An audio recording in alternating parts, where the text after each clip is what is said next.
She clicked the button, and this is the weekly roundup of the indie publishing news and stuff. We also cover stuff and things. Hey, and it's not time for Walking Dead yet, so just stay right here because we're going to have some giggles and laughs, shigs and laughs, talking about indie publishing news. Nothing much happened in the news this week, except a couple people died, but we don't care about that. And we have Chris Fox, the inimitable. Erica Conroy, she's inimitable too. Chrishaun, she's in a class by herself. And me, I'm Robert Chazz Chute. We're talking about indie publishing. And stuff. And stuff. Erica, what is the roundup for this week? Okay, well, first off, I suppose we should probably talk about Scribd and how they've announced that its unlimited subscription will be moving to a limited subscription model. So for $8.99 a month, you'll be able to download 3 ebooks and 1 audiobook. But you'll also have access to those downloads for as long as you are subscribed to Scribd, and you can accumulate up to 9 ebooks a month if you let your previous months roll over. So what do we think, Chrishaun, about this limited subscription from Scribd now? I'm thinking that I was surprised that they had so many subscribers and so much income coming in that they had to reduce it. The only thing that was even comparable would be your Oysters, which went out of business, and your the Kindle service, and it's still unlimited, as many as you can stomach for one rate. And even then, is that connected to Prime? Or is it just a matter of having a Kindle Unlimited? Or it is connected to Prime. All right, If then. you have a Prime account, you automatically get KU for the year. All right, then. But you automatically get it for a year, but the subscription service by itself. You can do that with Kindle Unlimited, yeah. Mm-hmm. Mm-hmm. So it kind of doesn't really compete in a sense, does it? It doesn't compete. You're only getting 3 in 1. Bold prediction, this is the beginning of the end. We're not seeing the death throes yet, but the doctor sees the flat line on the screen and can read the tea leaves. This is customers like an easy offer. And when you say, this is the Netflix of books, then you've got a great pitch there. When you make it more complicated and more restricted and less inviting, I mean, 3 ebooks, so many ebooks are so cheap that getting 3 ebooks a month for, what was it, $8.99 or something? Yeah. Mm-hmm. You could buy plus an audiobook. Don't forget that audiobook. Yeah. You could still buy that. I can do fine. I don't need their deal. Why this adds no value. And if anybody really wants a good deal, keep an eye on the Audible daily deals. You can pick up Audible books quite frequently for very little. So this does not charm me. Chris, am I wrong? I'll take the devil's advocate role here. I almost took a job at Scribd as an iOS developer and have talked to several of their employees. Their office is like 2 blocks from where I worked for 3 years. And so you sort of see the startup culture that they've fostered there. And I think the play that they're doing here is they want to go global. So they've got seed capital and can raise more funding if they need it, which means they're not in dire straits yet. And this move, while it's probably going to upset some of their voracious readers, that's not the people they're catering to keep. They want people who will read 3 ebooks or less a month, the type of people who this won't affect at all. And so they're going to try and expand in that direction. And if they're fast and they're aggressive enough that they can build a viable audio platform, something that would compete with Audible, they might have a chance to pull it off. Yeah. So, sounds like you dodged a bullet, Chris. I made the right choice, yes. Dodged many bullets since he's now working for himself full time. So That's right. Yeah, it does beg the question, who is their audience? Because does anyone here read 3 books a month and maybe listen to 1 audiobook a month? Or are we more voracious readers as writers? I read about 8 to 10 books a month, and audiobooks are on constant loop. Those daily deals that Chazz was talking about, $2.95 a day, easily. I do that instead of buying coffees. So I take in I take in a lot of books. And for And for them to reduce it is kind of like Netflix saying you can only have 3 DVDs out, but you can stream everything else we have. I just got rid of that because I don't want to have it unlimited, like Chad said. When it's simple, people tend to consume. When you make it complicated, they want to cut complicated out of their lives. Mm-hmm. Yeah, nobody wants to read the fine print or even consider that there is fine print. Right. Sometimes that fine print requires you to rub your nipples against the screen. But hey, I mean, you don't read it. It's your nipples against the screen. Okay, so that's a pro as opposed to a con, yes? Yes. That's the premium option. But also, too, if someone reads like I do and they want more, they're just going to go to a service that allows them to have more. Mm-hmm. And get it all in one spot as opposed to kind of cobbling several services together to get what they want. Right. Yeah, I don't think that this is going to fly. Quite honestly, I'd love to see more competition, and if they could take it off, if they focused on the audio book side of things and made that work, or made their ebook store work better instead of concentrating on the subscription service, then they still have a chance. But I see this personally. I'm a bit of a pessimist, and my worldview is this is going to go the way of Oyster. Yes, absolutely. They won't even take some of my books because they're erotica. So they've been trying to get rid of erotica. Oh, well, screw these people. Yeah, well, erotica is a voracious reader as well. So you can see why they don't want that kind of a reader who will read like 11 billion erotica shorts or whatever. So definitely not the right market for them. Any final words on that one before we move on to something else? I think we've already pronounced the corpse long dead, so maybe we should move on to the next. Yes, the Undertaker is on his way. He's all the lights have dropped. The eerie music is over. Death's left the building. Right. So this one's a little bit old news, only in that it was announced earlier in the month and not in the past week. But Discover Sci-Fi is a new website that's gone up, and it's a venture between 10 sci-fi authors, including but not limited to authors like Nick Webb, Matthew Mather, Autumn Kalquist, and Darren Wearmouth, who have banded together to offer contests, sneak peeks, and inside looks into the writers' processes, as well as deals for discounted and free books. And to kick off their site and to encourage readers to sign up to their mailing list, they're giving away one free ebook whenever you to the new person who signs up, and a chance to win 40 signed print books from all of the authors. So they've basically made their own version of BookBub, but just for themselves, and there's no word yet on if they plan to expand their empire to include other sci-fi authors. What do you think about that one, Robert? I think they didn't call me those bastards.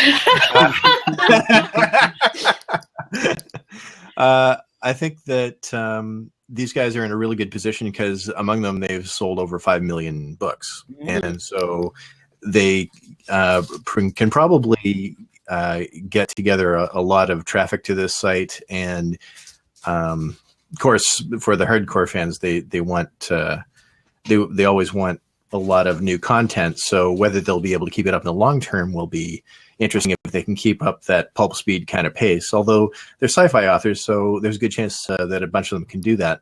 And there are 10 of them. Sorry. And there are 10 of them, yes.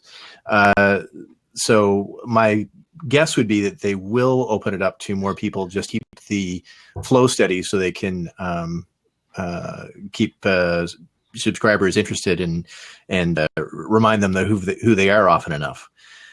That said, yes, I wish they'd called me. 1, 2, it would be nice to think that other people could make their own BookBub. I mean, making your own BookBub, that's the idea behind getting a massive email newsletter list, basically, is to have your own BookBub so you can send it an email and the next morning have a bunch of new reviews on your books and everybody's happy and fabulous.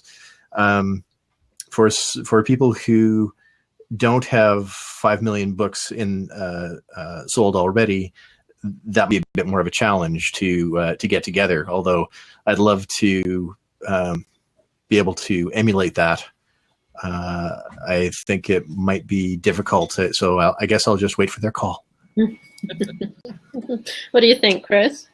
I think it was a brilliant move. I signed up immediately as soon as I saw the thing put together. I know several of the authors that put it together, and they all point to Nick Webb as being the brains kind of behind the operation. And I can't think of a better move. You're at a point now where you're sort of held hostage by big companies like Amazon or BookBub, and sort of have to take what they give you. If you create a useful service, and as a subscriber, I can tell you it's useful. You get information about books that are coming out. They do other special little promotions where beyond the first book you get for signing up, you can get another book. So they're giving sci-fi fans exactly what they want. And I think if they're smart, they'll do a slow growth approach where maybe they'll have, 1 to 2 new authors a month come on board and gradually expand, but try not to blow it up. Because if you dilute the kind of quality they've got in there right now too much, your subscribers are going to jump ship. Yes. Yeah, Chrishaun, anything to add? This is the new phase in growth and maturity for the indie publishing universe. It's discoverability. Mm-hmm. This is the first time that truly a really solid group of authors have come together to actively promote and compete with the folks like Amazon and BookBub. And they're along the lines of the science fiction book club, which is something. Are you all familiar with that? No. Science Fiction Book Club, been around for decades. You get a free book a month. They send you flyers. They send you emails talking about the new books that are coming along. They're pretty much doing everything that we reported here. They stagger the releases of these books. Sometimes they can get it a little bit earlier than the publisher releases them to the masses and has them coming out staggered. So there's always information about new releases, little excerpts, short stories, things like that. Always keeping these writers in the eyes of their audience. And soon we're going to see more and more of this as discoverability becomes the next hotspot for a publisher support. I think it's actually a really good preparatory move, considering the amount of speculation about who is going to buy BookBub, I should say. Which big publisher is going to finally wise up and jump on that mailing list and pay millions to own it and use it for their own authors. I mean, Simon & Schuster could definitely step in and do that again, because they were recently bought out by a publishing company, and the publishing company's only doing their own book. Doing their own, yes. I remember it was a big 5. I don't remember which one. I've forgotten which one off the top of my head, and I even reported on it. Oh, bad me. Yeah, I could.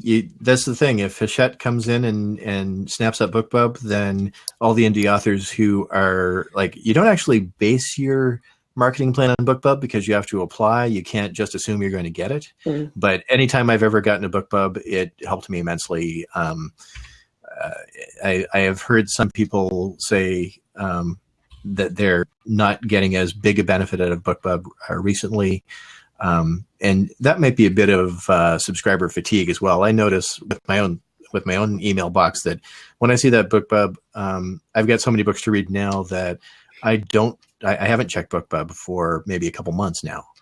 I only look at it. My policy is when I have a book in it.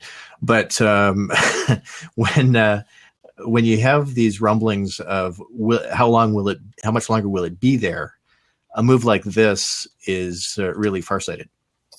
Mm-hmm. And HarperCollins are the ones who bought the Midlist. There you go. I think it's interesting too that it's sci-fi that's leading the way. I mean, I haven't heard of any other like genre authors getting together to create something like this. I mean, they all have their own little collectives maybe, but this seems to be the first one that's just gone straight out there and announced it and had such a huge plan and probably already such a huge following that it'll be really interesting to see what happens. And Robert, maybe you'll get there one day. I'm wondering if there's somebody who's doing this in romance. I don't know that there's, as often with innovation, I notice that romance writers often lead the way. Yeah. Probably because they have more cash to play with to do things like this. I know of a few in romance and erotica that are doing this, but they try to fly under the radar, and most of them are branded under one author, like say Selena Kitt. She's got a mailing list of something like 28,000 people, and will actually charge other authors to allow them to approach her list. I tried. It didn't work. It was too good, Ayurka. It was too good. Sure. Okay, let's see what's next. So I don't know if you guys received an email from Night Owl Reviews or anything over the past week, but I certainly did. And I was looking at it like, what? It didn't even make sense to me. Anyway, what they were doing was basically telling you that Amazon is hiding sensitive reviews, and then they would provide instructions on how to stop that. And of course, everyone on keyboards and other places freak the fuck out. Well, basically, we're here to tell you, stop freaking the fuck out, because it's only hiding it on your profile, so not on the actual product pages. So this is an interesting one because it just shows how quickly Amazon's doing something awful. It gets around and around really quickly, and everyone focuses on freaking the fuck out instead of finding out if it's actually really true. Did you guys encounter this at all? I know Chris is also on keyboard, so he may have seen this, but I was actually one of the ones who received one of the emails from Night Owl, and I just looked at it like, what? Do you guys have anything to say on this one? Anyone? I do, and it's not kind. I see this kind of controversy pop up all the time in places like keyboards. To all the authors that even paid attention to the story, how are your sales this month? I think that you probably want to focus on things that are a little more core to your business. And I see a lot of people who get derailed by every little change that Amazon makes, unless it directly impacts your bottom line. And in this case, it doesn't. I would tend not to focus on that stuff. So perhaps not clicking on threads like that in the future on keyboards. That's actually pretty wise, because the thing is, it is easy to get distracted, and I think people who are unhappy or very concerned about their bottom line in a desperate sort of way are probably more vulnerable to that sort of hysteria. But all it is only NSA and Amazon know everything that you read. Just same as it ever was. Don't worry about it. When I first heard about it, I thought it was an email scam. Truly. Oh, really? Yeah, I thought it was spam. It's like Viagra ads and the hot Russian chicks who want to talk to you. OMG, Amazon is killing. Hit here to holla. No, I don't want a virus on my computer. Go away. Wait a minute. Are you saying that those hot Russian chicks don't want to talk? I haven't asked them. I haven't asked them, so I don't know. But this is changing my whole week. But what I'm saying is that there's so much hysteria behind the minutia of, if you do this tweak, it'll give you 10,000 sales. You know what would give you 10,000 sales? Writing good books and telling people about them. Oh, the thing is, we shouldn't blame them for that, though, because how many podcasts are so many writers, they have it pounded into their head that they have to work harder than everybody else, and then they'll be okay and get everything just right, and then they'll be okay, or they'll write a few more books and then they'll be okay. And it feels for a lot of people like those goalposts keep on getting moved farther and farther back. Bless you, Eric. Right, but how many podcasts have we also listened to where the people who are successful are sitting down doing the work, talking about their writing, right? And promoting it well, and talk about how they had to, they did have to make changes. This is a flowing market. This is entrepreneurship, right? Mm-hmm. And things are going to change. There is no set it and forget it. There is not a Roundtable method to this. Mm-hmm. So, yeah, I agree with that. It's just that there is a culture around the industry. Like, everybody agrees, yeah, write great books. But there's also an industry around the industry trying to get everybody to optimize, and they're hitting a lot of the same buttons too often. I might have complained about this before, but when I hear somebody say, all you have to do is work harder than everybody else, and I've heard that from a couple people that I respect, I think, oh, wait a minute. No, only one person can work harder than everybody else. That's math. Right. I think and it's a smart thing. You definitely need to work hard, and you've got to be cognizant of the things that are changing in this industry. I mean, if you make the mistake of not paying attention, yeah, you can get into trouble. But what I think you need to do is look at each individual piece of news and take a step back and ask yourself, what is the worst case scenario if this affected me that would happen? And what's the best case scenario? And in a case like this, with a story where maybe some sensitive reviews get hidden, you're going to lose a review or 2 or 3 at most. Is that really going to impact your book in any meaningful way? No, not a. If you've only got 1 or 2 or 3 reviews, no. But you do. You go. You talk to more people. You tell the story of your book, and you ask for those 2 or 3 reviews back. That's what you do. And when it comes to working harder, you only have to work harder than that group of people who are telling you that you can't do it or it's too hard. That's For some people, just working at all is already doing more than most of the other authors out there, isn't it? Exactly. Well, it's easy to get on, a news site and read about the industry. It's hard to sit down and make yourself belt out 5,000 words every day.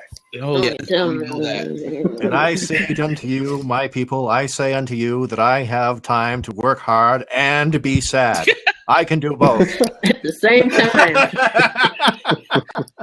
Show me your ways, because I'm working too hard to feel anything.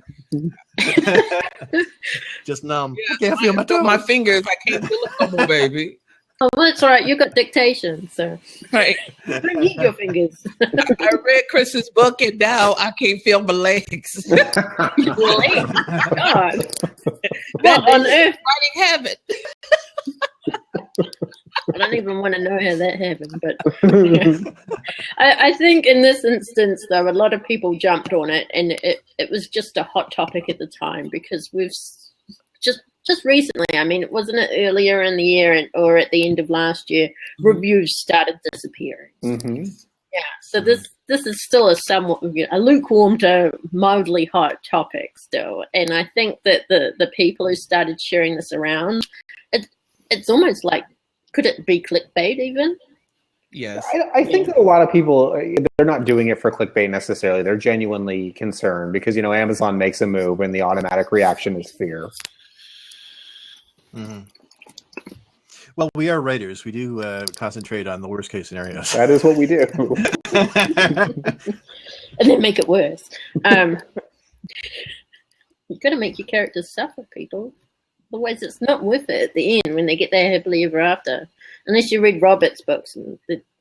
I'd finished reading one of your books, and there was no happily ever after. Everybody dies. Pretty much. I don't go for happy endings. I go for satisfying endings. Okay. Shall we move on then? I just want to say I'm sorry I made you cry. Go on. You also have novel ways of killing people. But anyway, so I don't know if any of you guys or anyone in the audience has heard of a website called Reedsy.com.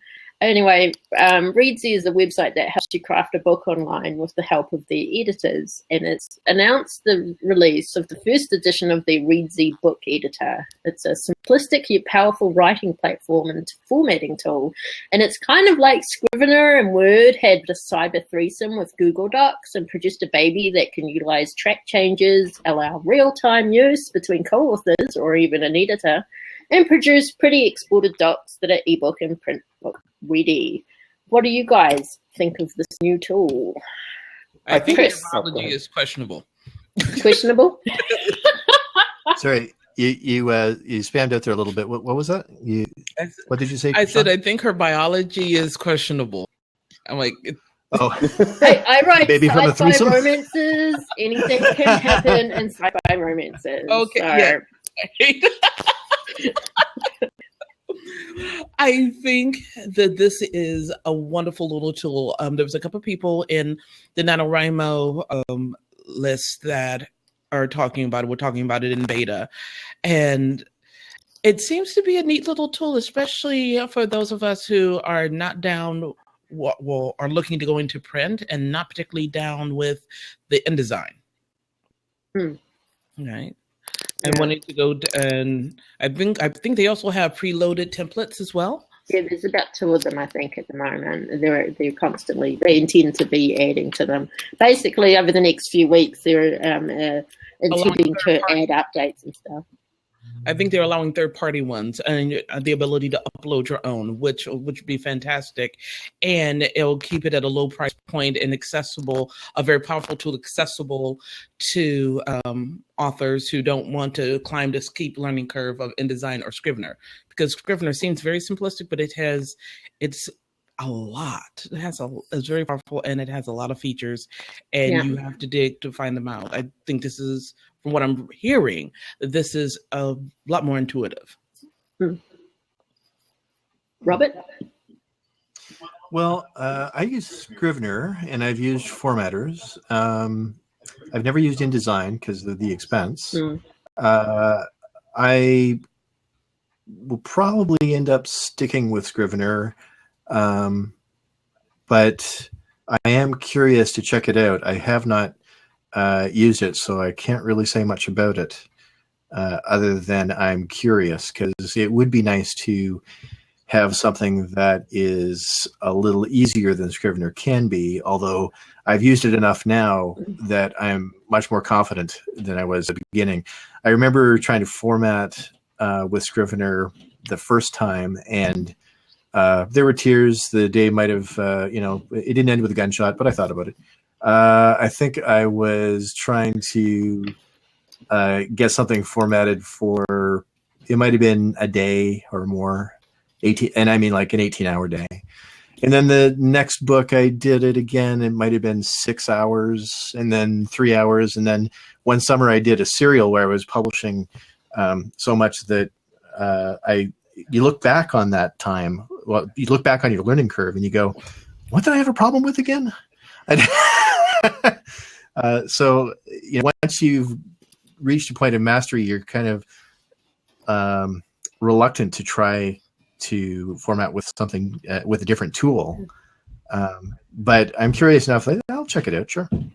Chris, what do you think? I think it looks like a slick little tool, but I'm not sure how well it's going to catch on. I've seen a lot of people try to launch very similar tools, and you run into the problem of adoption. So Scrivener is entrenched everywhere. The people who don't use Scrivener are generally in love with something like Microsoft Word. So people have their tool of choice, and getting somebody to switch over a craft like writing to a new tool is kind of a hard sell. So I think they're going to fight a little bit of an uphill battle, even though the technology looks great. I mean, throughout history, we've seen a whole bunch of superior technologies not get adoption because you can't get people to switch over. So I'm hoping they get some great marketing, and maybe that drives some traffic their way. I would love to see another competitor to Scrivener. But see, here I am. I wouldn't switch over because not only do I know and love Scrivener, I can use Scrivener offline, and this is a web-based tool. So if you don't have an internet connection, you can't write. Yeah, and since I have That's interesting. There is a lot of inertia there. Just like Amazon has all our credit card informations, and we can do a one-click buy. So we tend to stick with Amazon no matter what else comes along.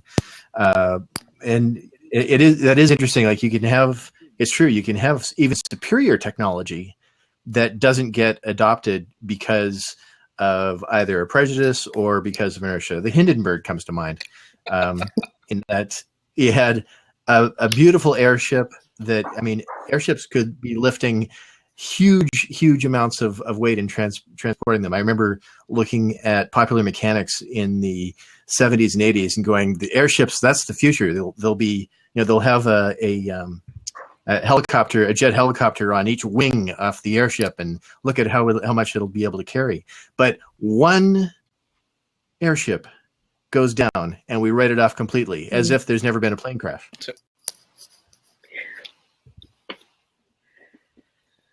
Yeah, I'm with Chris. It'll be interesting to see if it will be adopted. They've been very upfront, Reedsy, and they've said this is basically another way for them to get people to come in and use their editing services, because it's based on what they already have for their editing service, the application itself. And that's so the editors can do live editing while you're also in there. So I think it is interesting because it's another collaborative writing tool, because it doesn't have to be your editor in there, it could be your writer, which is something that Google Docs already offers. I mean, they're just bringing everything into one place, which I think is making it really interesting. And changes. I mean, that's not something Scrivener can really do, is it? It is. I do it exclusively, so I don't use Word. Yeah, when I send my Scrivener file to my editor, she just track changes, and it's less robust than what you'll see in Word, but it works. Yes, it does. I always hated track changes. Hated, because you'd have a red line and you'd blow it up on the screen. And you look close and you go, what did my editor? I can't read that. What's going on? Maybe that was just me. And you just on the editor. It tells you. Yeah, they can also put a note next to it that says, "Hey, I changed this because of X." Yeah, most editors I've encountered, unfortunately, all use Word. So it'd be nice if I could get them to use it in Scrivener. But yeah, but it will. Yeah, the downside, I think, especially for me, if I was using it, I don't have internet in certain locations for certain reasons, like distractions. So it wouldn't be very good for me. Right. Usually when I'm writing, I've turned off the internet, which pretty much precludes the Reedsy product, unfortunately. Okay. Right. I think that's it for that topic. So Robert mentioned earlier some people died. Do you guys talk about? I was nowhere near them. At the time, I have witnesses. All right. This is the point where Sarah McLachlan starts singing and the lights go low.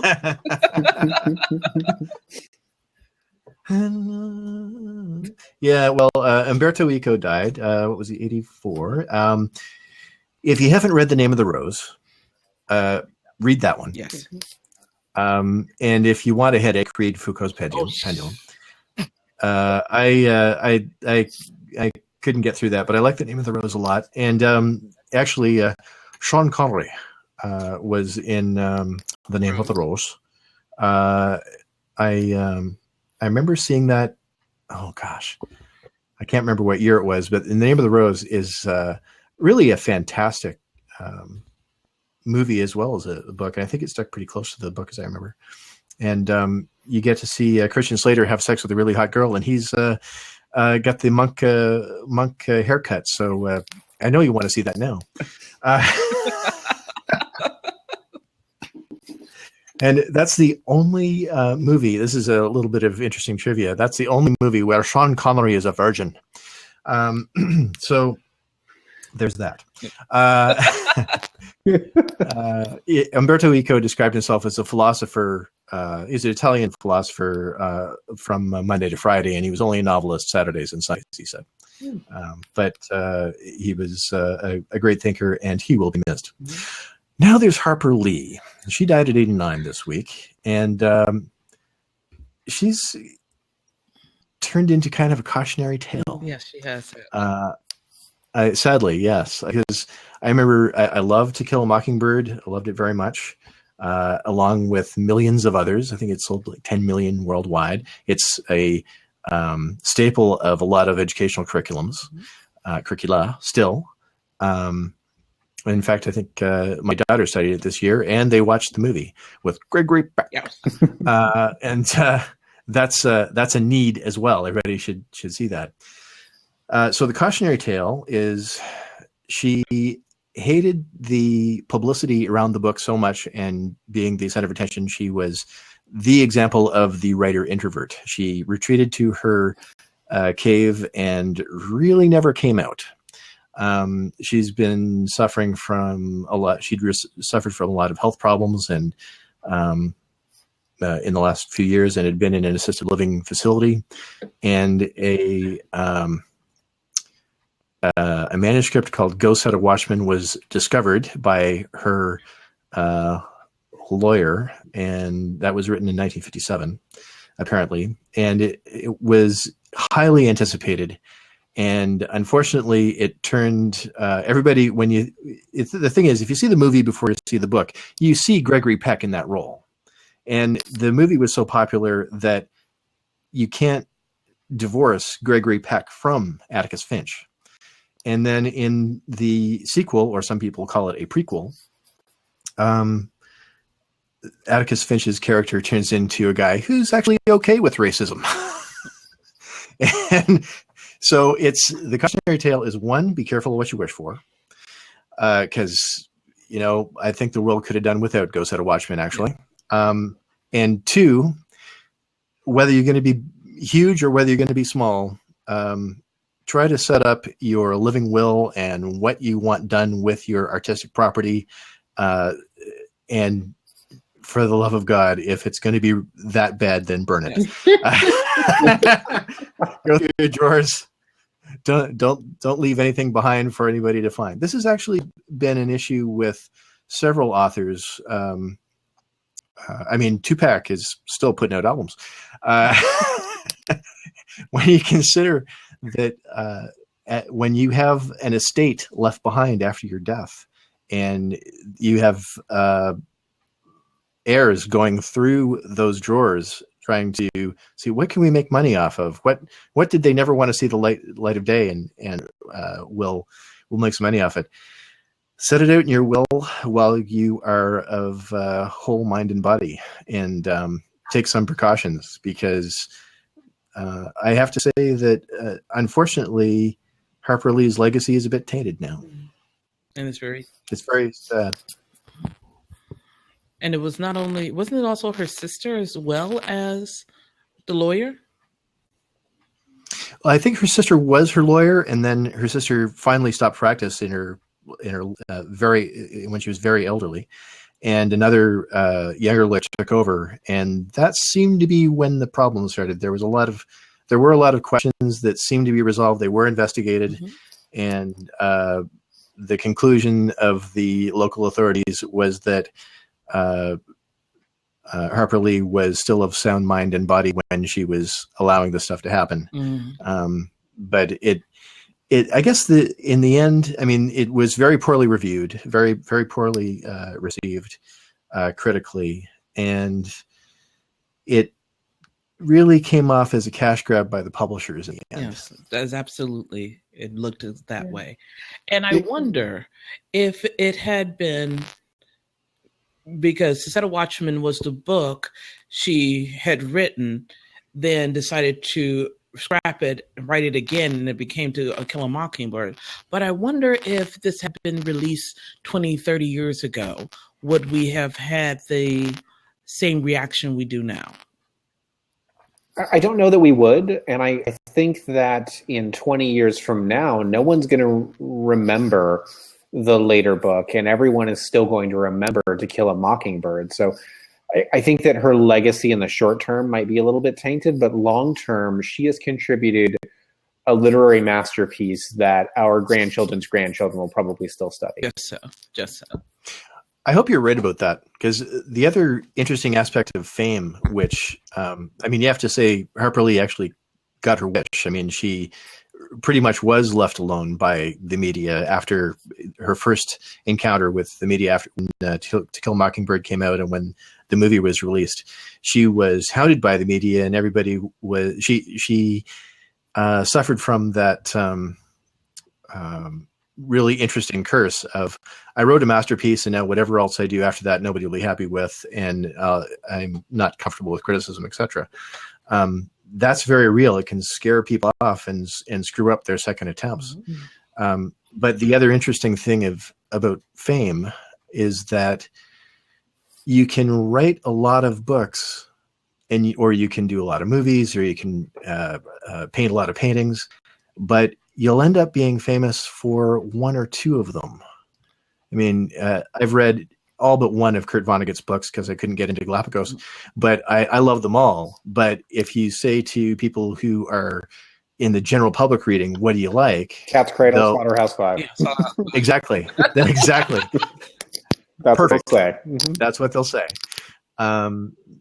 And with Stephen King, he's written.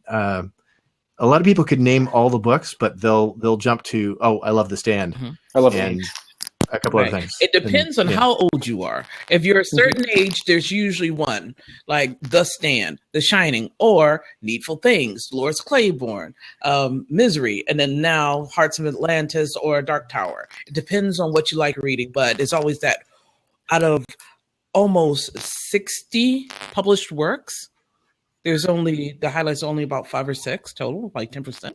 Absolutely. I think it's interesting how when you look at something like A Confederacy of Dunces, where the guy who wrote that book approached a big New York editor and was encouraged, but he didn't react well to the editing process, had some mental health issues, committed suicide, and eventually it found a publisher. It's a fascinating story behind that. But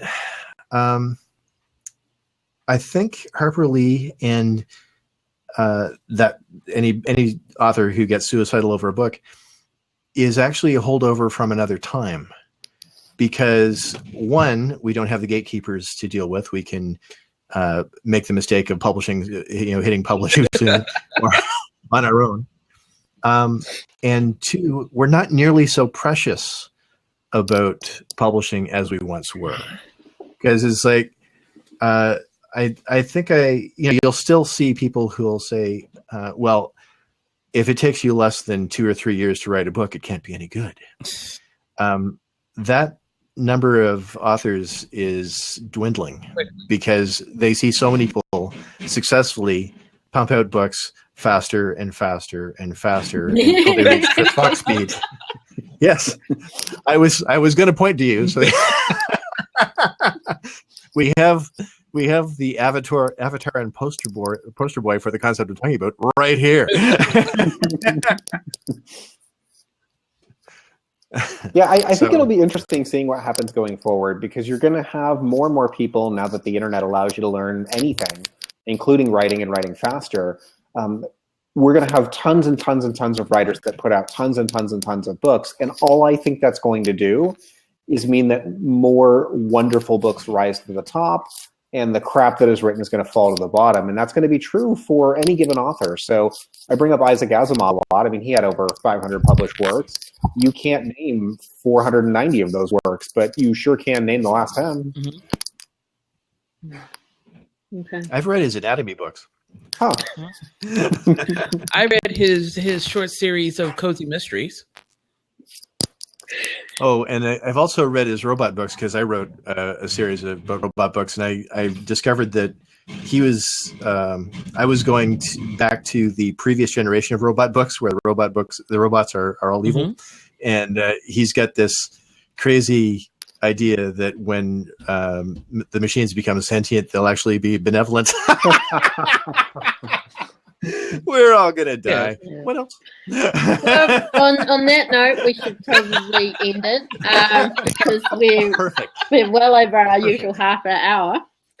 Usual, they say. We've never hit half hour since we started. Anyway, thank you very much to Chris Fox for coming in. Thanks for having me. Yeah. Do you want to share your website with us quickly? Sure, you can find me at chrisfoxwrites.com. And thank you again for Chrishaun Keller for coming in.